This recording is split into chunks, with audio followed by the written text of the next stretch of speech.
So the topic that I started on last week was about the 10 armies of Māra. So, so yes, we came to the conclusion that Māra is not just our idiosyncrasies, it's not just our defilements, but Māra is a real person. Māra is a real person. Māra lives in the Paranimitta Vasavati Deva realm.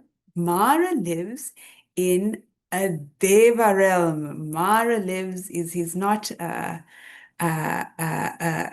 devil with horns and a trident sitting over his boiling cauldron of oil. No, no. Māra lives in the Deva realm, and Māra's his purpose in life is to make sure that we remain his minions, that we remain under his control and we remain his playthings. And what are his playthings? His playthings are those of us who remain in samsara. Simple as that. Just make sure we remain in samsara. And how does he make sure we remain in samsara? He makes sure his realm is the sense world. So basically everything we know. As human beings, everything we know. And in fact, he delights in people just, help, doing good, making merit, carrying on, being somebody, getting somewhere, doing something, even good things. So that's why he's in the Deva realm, because, he just likes, he's actually not such a bad guy, maybe. I don't know. Anyway, maybe he's a bad guy. He's deluded. That's what you can say. So that's Māra, and that's this whole topic started because I read this absolutely hilarious article in online called by Venerable Punnadhammo, and it was titled "The 10 Armies of Māra," and it's absolutely hilarious. It's written in the form of like Māra sitting behind his mahogany desk in his castle, surrounded by lovely secretaries doing his nails, taking notes, and he's dictating to his 10 armies, little what you call them, memos. How you do, what you do to improve yourself, how things, what are you up to, kind of things. So they're all the things that we do. And we recognize, so please read this letters from Māra. It's by Venerable Punnadhammo, and you can have a good laugh at yourself. So that's how it all started. And so last week we did there were 10, and we did 4 of them. And today we'll continue because what else can you do? All right. All right, so just to recap, the 10 armies were, the sutta is Sutta Nipata, it's number 3.2 in the Sutta Nipata. And I'll read the actual sutta itself because it's not very long, but there's 10. Okay. Sensual pleasures are your first army. The second is called discontent. Hunger and thirst are the third, and the fourth is said to be craving. Your fifth is dullness and drowsiness. The sixth is said to be cowardice. Your seventh is doubt. contempt and obstinacy are your A. Profit, praise, and honor, and misbegotten fame. And finally, the extolling of oneself while scorning others. These are your armies, Namuji. These are the 10 armies of Māra. So last week, we went through sensual pleasures, discontent, which is boredom, hunger and thirst, and craving. So you'll just have to listen to that. Since we're not going to, even though they're very interesting, we won't go through them again. And we'll start at number 5. Dullness and drowsiness. Dullness and drowsiness. So all these armies of Māra, they're not evil in themselves. What's the problem with having a little afternoon nap? Or snoozing while you're meditating, or meditating when you're snoozing, I'm not sure. Nothing wrong per se. It's just that all these things make our mind unclear, and they stop us from seeing reality. They cloud our mind and stop us from seeing things as they truly are. So to catch ourselves when we fall into these lovely little spaces, lying on your comfy bed or your sofa, and yeah, so we actually, we delight in drowsiness because it's a nice escape from, like, we work ourselves to death, and then we collapse into bed out of exhaustion. I mean, how many people live their life like that? Work, work, work, work, work, work, work, collapse. Wake up, work, work, work, work, work, work, work, collapse. Isn't that what most people do? And so try ourselves as practitioners to catch ourselves when we find ourselves, like, okay, let me do this and then do that and do this and do that, and then find ourselves exhausted at the end of the day, unable to use our mind for anything beneficial. So allowing ourselves to slow down so that we're not exhausted. Most people, unfortunately, in this world are exhausted just trying to make ends meet and finish the million jobs that we have to do just to survive.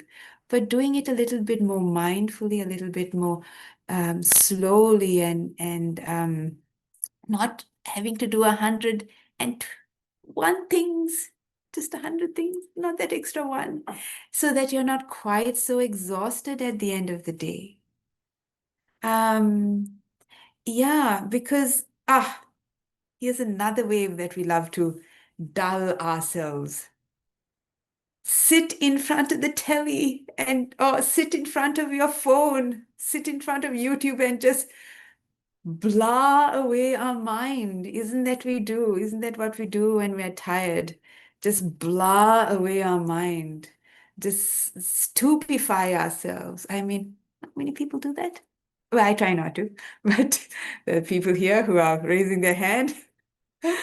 Yeah, so to catch yourself when you put yourself into a stupor, from exhaust, just instead of just doing something gentler, maybe I don't know, go for a walk, breathe, listen to some nice music instead of just stupefying yourself on YouTube.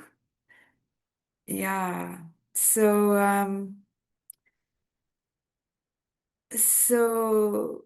and another way, all of this just is ways of being mindless. All of these are ways of being mindless. So again, it's nothing wrong, but we dwindle away our life. we stupefy ourselves and we dwindle away lifetime after lifetime, really, isn't it?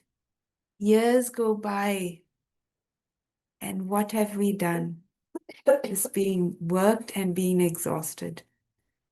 So, yeah, interesting. We do this. This is why these armies of Māra are so real. But catching ourselves, um, um, because life becomes hollow and futile, really, when you carry on like this.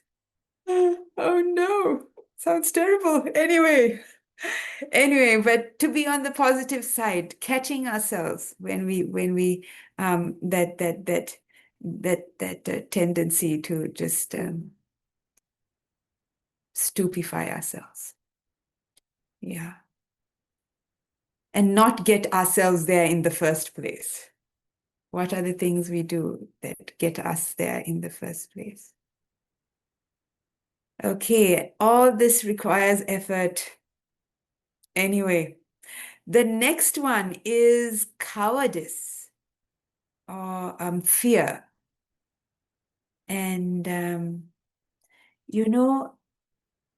our whole economy it feeds our fear. We buy insurance.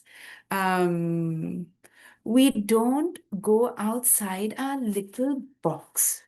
Our parents encourage us not to leave our little box. We're taught by society, why give up your house? Sell up everything you own and move to a monastery. Uh, yeah, be responsible, be prudent. Why ask for trouble? Let things be. We're trained to not take risks, but the Dhamma actually requires us to, s- to be fearless, to step outside what society and what the world tells us. Go out there and enjoy life. What the world tells us is normal. So, yeah, that security that we're seeking all the time in hiding ourselves really uh, from reality, from old age, sickness, and death, all the things we do to kid ourselves, isn't it? To kid ourselves that coloring our hair, I don't know. I had I told you all these YouTube videos of what used to be film stars. I'm old, like I realize now I'm old, and Nicole Kidman is 58. That means I'm old too. And Nicole, who lives down the road, by the way, she lives down the road. Just apparently she lives down in the road in Exeter. Apparently, anyway. Sometimes I'm sure she's not there all the time, but anyway, she's covered in makeup. She looks terrible. Sorry, but all these old people who all of us trying to be young, um, um, plastering our face with makeup, if you have the wear means for it, having little, I don't know, whatever pins and tucks and wrinkles pulled out of our skin. Um, uh, yeah, we hide old age and death with you from our society, isn't it? We're so afraid of uh, a sickness. It's all hidden away in a hospital. We trundle people off to the hospital as soon as anything goes wrong. Take Panadols, take Nurophens, can't handle pain. And yeah. Old people, we don't see old people. My granny used to live with me, but no grannies live people anymore, isn't it? Sent off to nursing homes the moment they um, seem to be incapable. Only beautiful young people around that we see when we walk down the streets of Sydney. What a delusion. Our society just is we buy into this and we are afraid of the reality and don't allow ourselves to open ourselves to the truth, to things as they truly are. Sansara ain't great. This life ain't going to be a bed of roses. You're not going to live happily ever after. Maybe you are. I don't know. Very doubtful. Anyway, so yeah, cowardice, noticing when we pull back from unpleasant things and keep ourselves in the little box of life, the little box, the little boxes made of ticky-tacky, and they all look just the same. Yeah. So catching ourselves from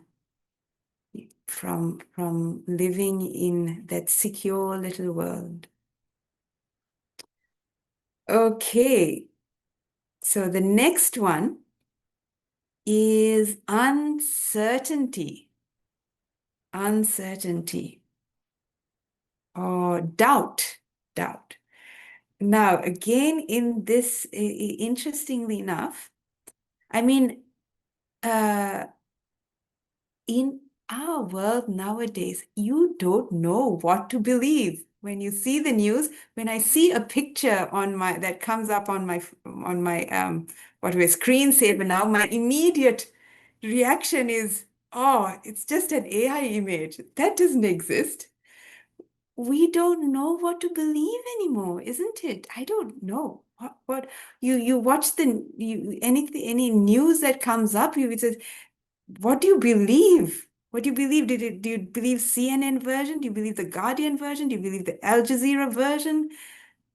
It's like a world of just proliferated doubt, isn't it? I mean, we think we're being intelligent by being thinking, being critical, being creative, but all we've done is enmeshed ourselves in we in don't know what to believe anymore, isn't it? And we delight in it. The problem with being critical or thinking critically is that it's fueled by um, a, a deluded mind. All our thinking and our critical analysis. I mean, it's led by desire, isn't it? I don't know. I don't know how we ended up in this mess. So having a little bit of faith, um, uh, in the past, several a century ago, we were all just told the same thing, just believe in God, don't question or believe, just go to temple, offer dana as a Sri Lankan Buddhist. That's just what you do. But which is being gullible is also not the solution, but we've gone the other way, isn't it? We're skeptical about everything. And as a result, we also lose track of just having a little bit of faith in karma, for example, a little bit of faith that in that yeah, actions have consequences. Whatever teaching that, in this case, where Buddhist, the Dhamma the Buddha has said, just accepting, maybe, maybe there is rebirth.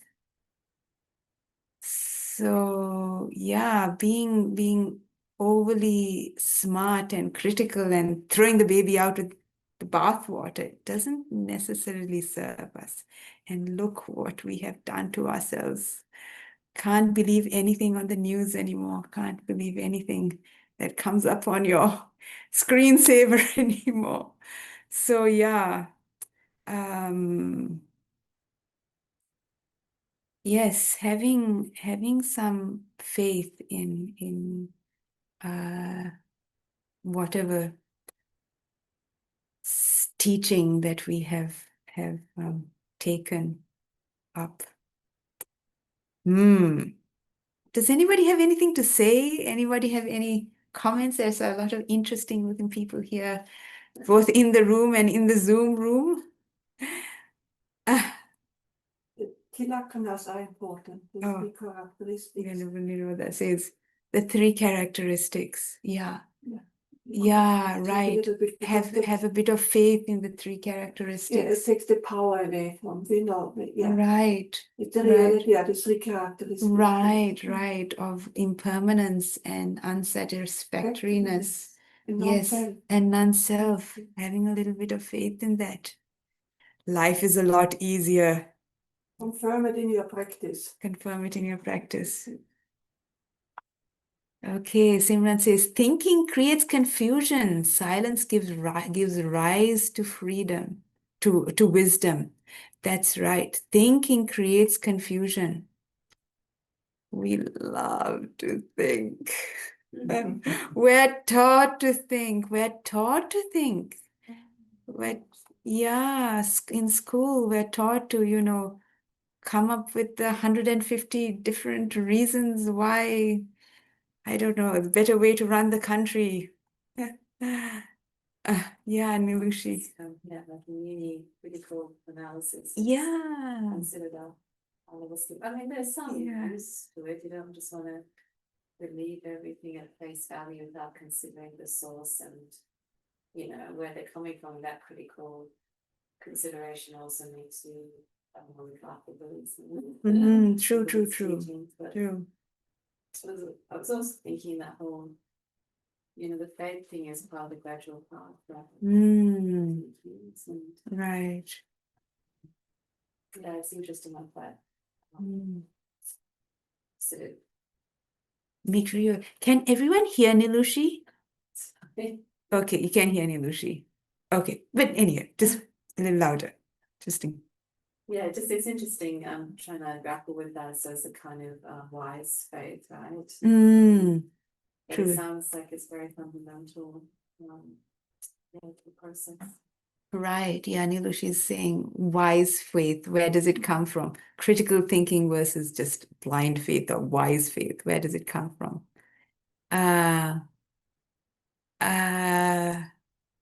Yeah, so yeah, that's another whole topic, wise faith. I mean, faith really comes from seeing, I love this.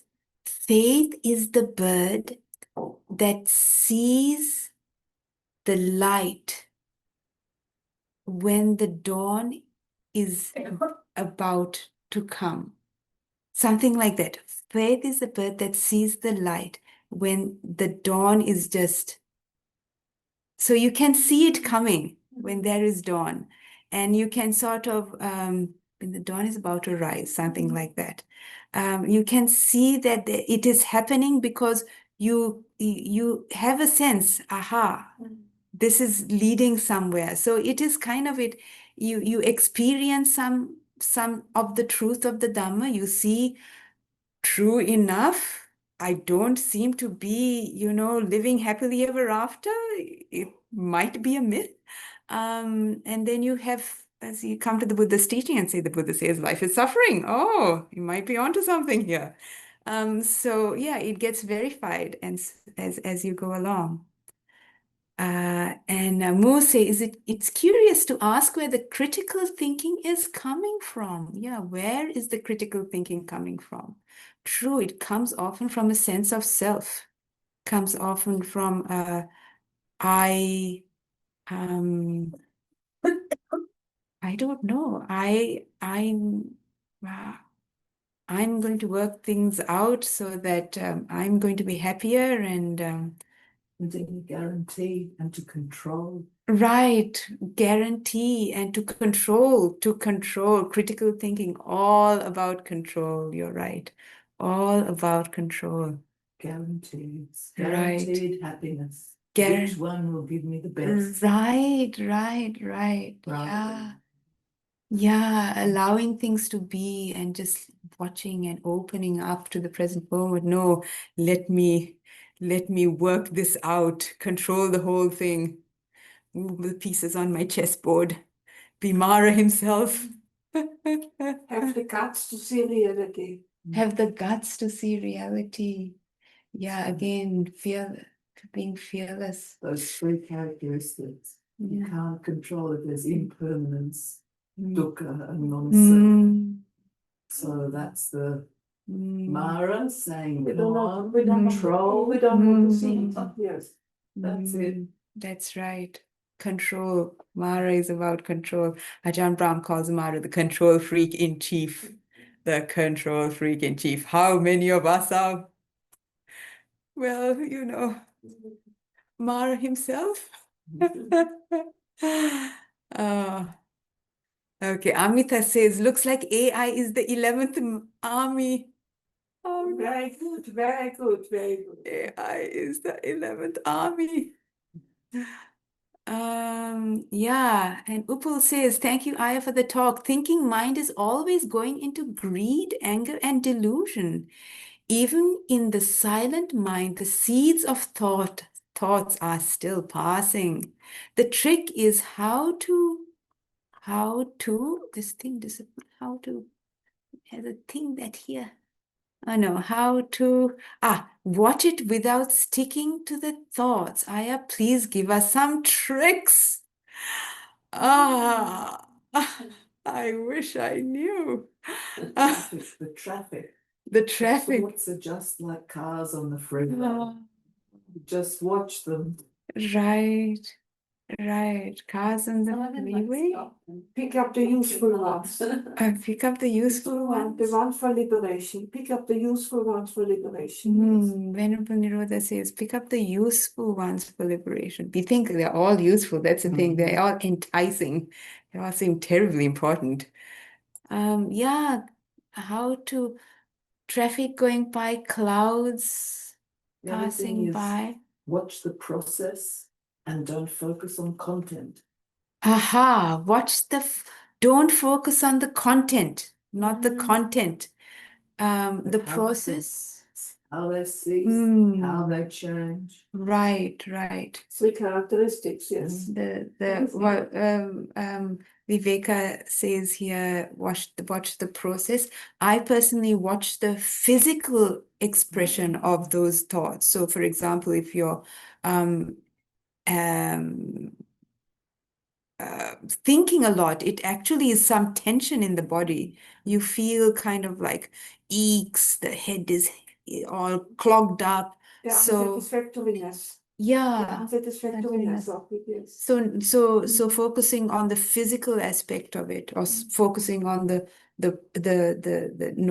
process, as you said.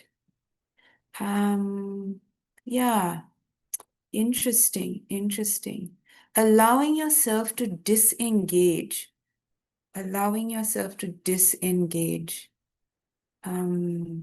Knowing that this is not that important. It is a mirage. All these thoughts are just, it's a mirage. So having a bit of faith in not taking them all that seriously. Wanting to disengage. Wanting to disengage. Purposely disengaging. Intention. Is that useful, Upul? Oh. Yes. No. Anyway, anyone else? Anyone else on? Oh, you're most welcome. Okay, we might not get to all 10, but that's okay. We have another week. I wanted to ask a question Yes, certainly, Simran. about the dullness. I feel like what's kind of hard to balance is that I've Yeah. noticed that if you're not being sort of active sometimes it can be hard to sleep because you have this energy, but you didn't do anything all day. And so then it lies there dormant when you're trying to sleep and your mind's still trying to work or your body's a bit restless. So then how do you balance this almost needing to use your body wisely and the energy that's in it to enjoy a good night's rest with also, as you were saying, that sort of hyperactivity that people are commonly used to can create dullness when you are trying to meditate?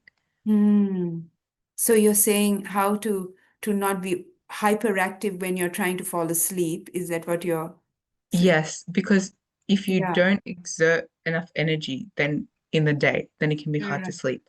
But then at the same time, when you do exert energy, that's when it sort of creates maybe like your mind to be in a bit of chaos and Yeah. also tiredness in meditation.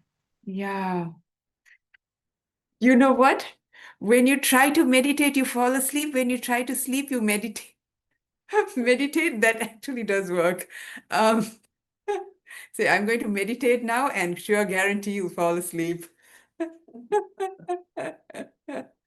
Um, uh, yeah, I don't know. Any suggestions for being hyper, yes. Energy can be expended purposefully on kind actions. And then when you're trying to sleep, you recollect your actions and you can have sila nusati. And that's a wonderful way to help you go to sleep. Yeah. Right. That's a lovely suggestion Vivek had. When you're trying to fall asleep, recollecting the good things that you did in the day, it helps you to relax. Who did you help? Some kind little act that you did, or the fact that you did your duties for the day. You cooked the meal, you did you were a doctor, you helped so many people. Recollecting that, and that brings you happiness and peace of mind, allows your mind to get out of its little loop and dwell on something beautiful, and hopefully that helps you to relax. Thank you. Thank you. Nilushi. Just have like a ritual of tuning down. So like make sure you're not watching telly or Right. stimulating things to Right. lead up to sleep. Yeah. You can, put some lavender or something and Right. just, have a warm foot bath, just, do things that calm your nervous system before you sleep. Just Right. put the lights True. down. Put the lights down. I hope, can everyone hear? Yeah. I think it's such a tendency to hype ourselves up on before we go to bed, to get on your phone and just do silly things, and then you wonder why you didn't fall asleep. Or listen to some chanting. Or listen to some chanting. Yeah. Yeah, I mean, it's just so simple, but we don't do it. It's so simple. Don't terrorize yourself before you go to sleep. We are too tired to do the right thing. Too tired to do the right thing. Yeah. Yes. Yeah. But again, being mindful of those tendencies and not falling for them day in, day out. Is that useful, Simran? Thank you, Viveka. Thank you, Nilushi. Yes, lavender, dimming the lights. That blue screen definitely doesn't help. Some soothing chanting, music. Yeah, all these things help you to just slow down. And the happiness to know that we are going against the stream. Yeah, the happiness. Yes, to know that we are actually Right. not flowing down, but we are so we Going are, in there, yeah. We're battling Māra. Battling. Yes. Anyone else online with any suggestions or anything to add, or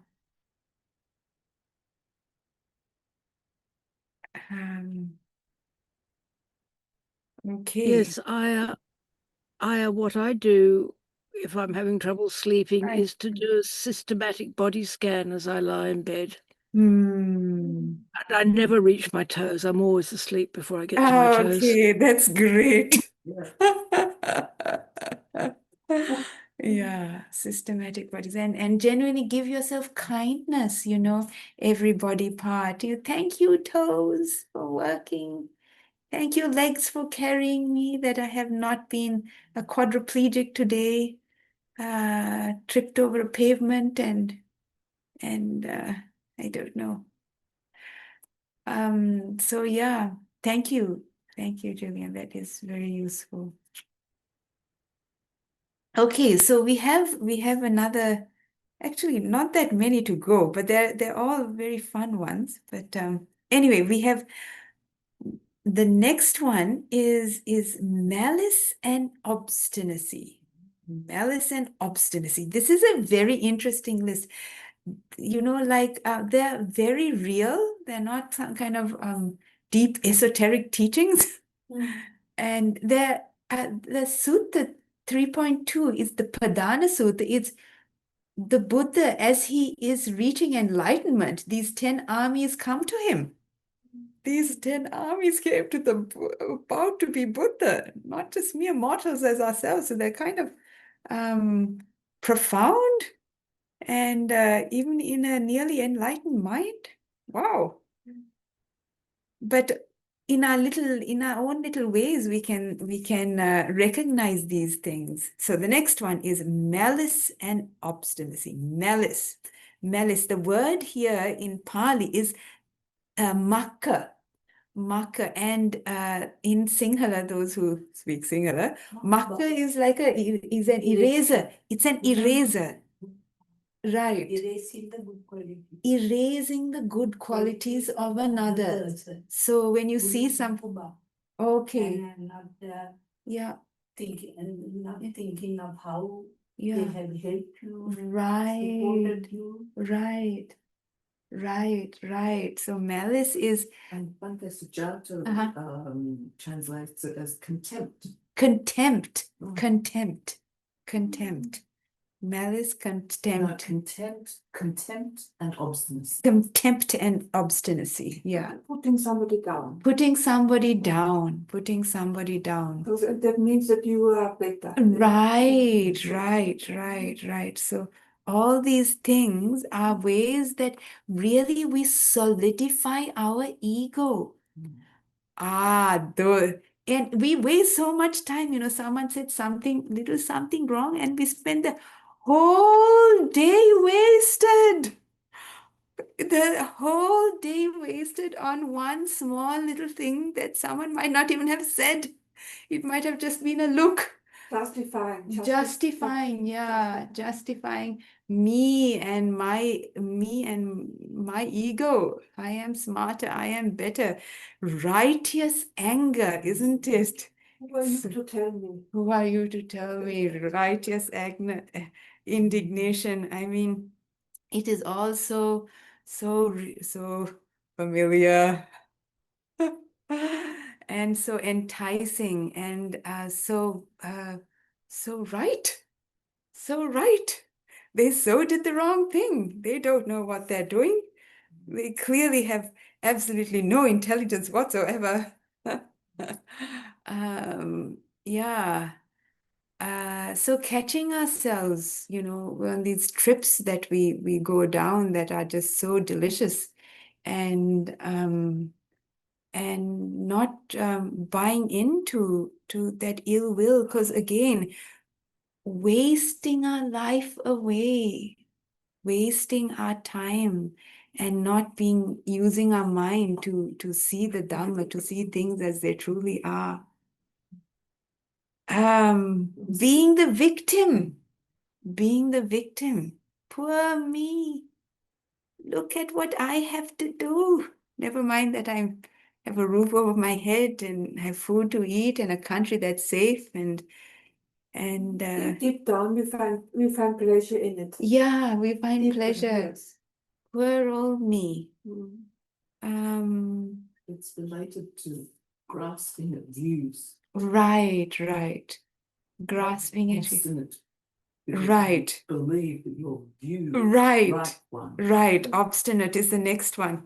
And Venerable Punadhamma says it's like throwing good money after bad. I've made up my mind, don't tell me. I'm going to stick to my bad idea, whether it's bad or not. But um, let me be. It's like you've invested so much emotionally on this grudge. It seems like a defeat to let it go. So, yeah. So obstinacy and we don't want to admit how foolish we've been.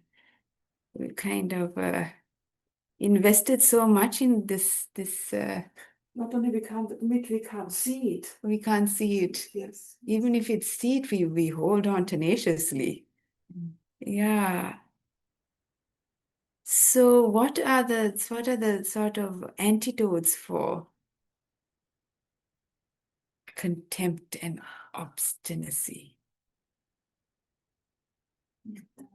Huh? Having metta,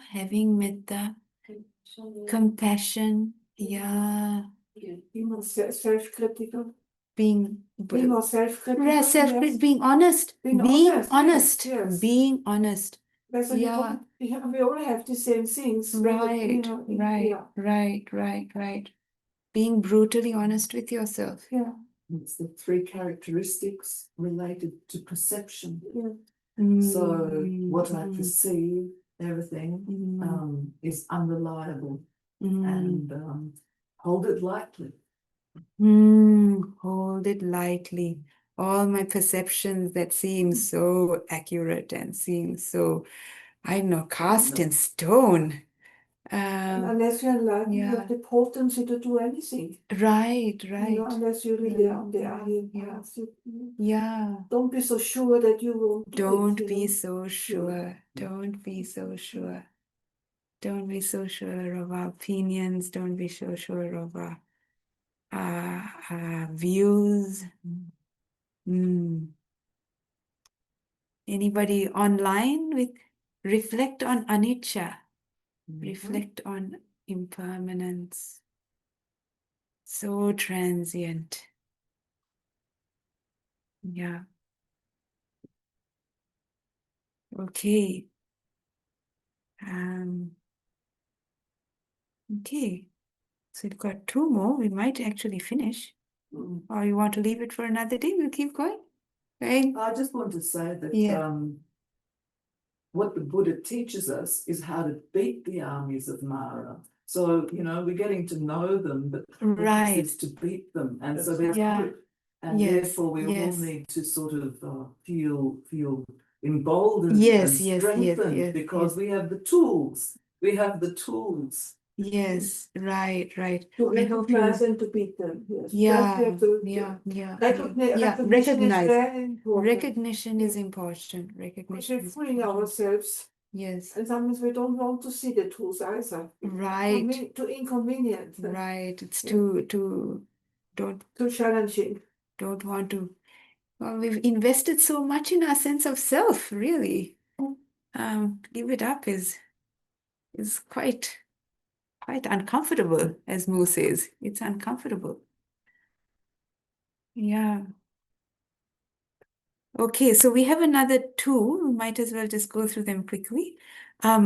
Honor, gain, and notoriety. Fame, honor, and renown. One of the definitely an army of Māra brings down ever a movie star, a monk, president. Isn't it? I mean, we seem to be, it's just this ego inflation, it's just, we seem to love it, and it's just too much for us as well. How much of our lives are hell bent on like, We want to be confirmed all the time. we want to be confirmed, and then it gets too much. You become too famous, and then you collapse. You end up I don't know, becoming an Elvis Presley. But in our own small little way, you know, we like to have a nice little, you give nice Dhamma talks. You're just such a lovely person. You're so good at woodwork. Pleasure. The craving for Yeah, pleasure, we yes. we thrive on our little in our little domain, being praised and not being blamed, avoiding blame at all cost, not making that mistake, you know, being the good the good doctor or whatever it is that you are. But again, it's intoxicating, isn't it? We seem to like to have ourselves validated. This sense of self that does not exist. We are constantly seeking to have it validated. So yeah, and we remain trapped. We remain trapped. And worse still, we get ourselves, you know, into to living vicariously through others. Others saying that we are good, in that case, I must be good. And living vicarious through the ticks and likes on our Dhamma talks and our photos and our Make believe. yes, yes, Make-believe. make believe, this image that we have on the internet that we are. People kill themselves over trying to maintain, isn't it? That's since it's about an image, as you say. An image, an What- image, what an people image. think. Right, what other people think we are. And they have Yeah. no clue. They have no clue, yet we put stock in it. Because all they Right, have is the right. tiniest snippet of information, and they make all of these assumptions, and it's completely insubstantial. It shouldn't be paid any attention. Right, right, right. We haven't got Yes. the guts to see ourselves as we really are. Mm, You know, Mm. you need to have the guts. mm, mm. But we live through others instead. Yes, it's just yeah. Crazy, Crazy. crazy. Venerable Upekkha, Yes. Terawan Sarana. Hello. So nice to Yes. see you. My respects to all of the other bhikkhunis there with you, and hello to everybody. I just wanted to say one thing about this. It's a very difficult habit to change, because for most of us, I would say, we are born, and then in our families, because as soon as you're born, everyone around you is telling you how cute you are and how wonderful Right. you are. Yes. And how you are the best at everything. Even you take a first step and everyone's clapping and saying, oh, she's great, and oh, he's wonderful. We are raised for the first 3 or 4 or 5 years of our lives being Right. at the center of attention. And then we go out into the world, we start school, and we realize we're surrounded by everybody else who thinks that they are, they were really the center of attention. And so from there, because that craving is in us right now, because we want that attention, because we think that we deserve that attention, that we are really great. We realize then when we're confronted with others that everybody thinks the same thing. And then we continue our lives fighting and striving to get that attention again. So it's a matter of kind of going back to the root and tearing it apart. And may I say something very quickly about critical Yes. thinking? Yeah. That's for Westerners especially. There was the 17th century philosopher René Descartes who said, "Ergo cogito sum," I think, therefore I am. Right? And that was the foundation of modern philosophy. So we are kind of, that's taught. It's in us, to think, okay, I am something because I am thinking. Whereas the beauty of Buddhism, one of the many beauties of Buddhism is that we ask ourselves, who is the I that is thinking? Right. And we go beyond that. Right. So thank you for this beautiful talk. It gave me a lot of things to reflect on. Yeah. And so two things that came up in my mind that I will think about even more. So thank you very much. Yes. Thank you. Yes. Thank you. Thank you. And Simran says, I was meant to go to an award ceremony at my university now, but decided not to go. Oh. Why not? People here are saying, why not? It is different against, there's a difference between that sort of Attachment. honor and renown and notoriety, and also, you know, being saying, yeah, appreciation for yourself. I did a good job, and to notice the difference. It's not that you sort of erase yourself away just like by not turning up to your award ceremony. I mean, we're not enlightened. Some positive validation, validation that I have been of benefit to the world. I'm a worthy human being. All the people who have supported you are happy to see them. People who have supported you are happy to see you. Yeah. And the Buddha says, you know, that you should the praise of the wise. Right, rather than right, praise of the right. foolish. Right, So right, it's right. the reasons and the causes. Right, right. Praise of the wise. Okay. So I hope you go to your, well, it's a bit late. Yeah. She came to the talk Yeah, instead of yeah. going for.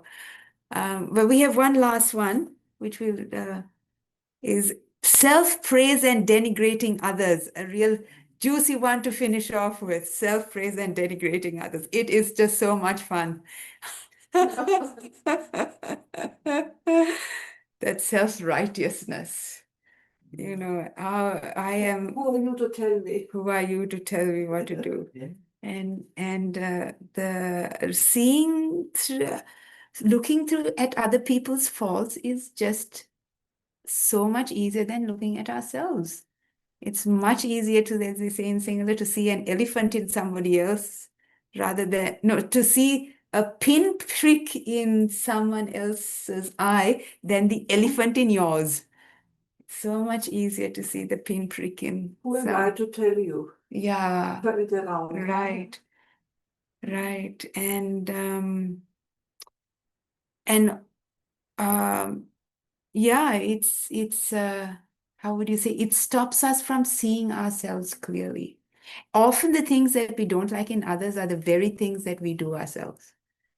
So when you find yourself going, I can't believe so and so, it's kind of turn around and say, what do I do? Where has it come from? Who is it? Yeah, who is it to say? And do I do exactly the same thing? So we will stop there, tasty though it is, to talk. Yeah,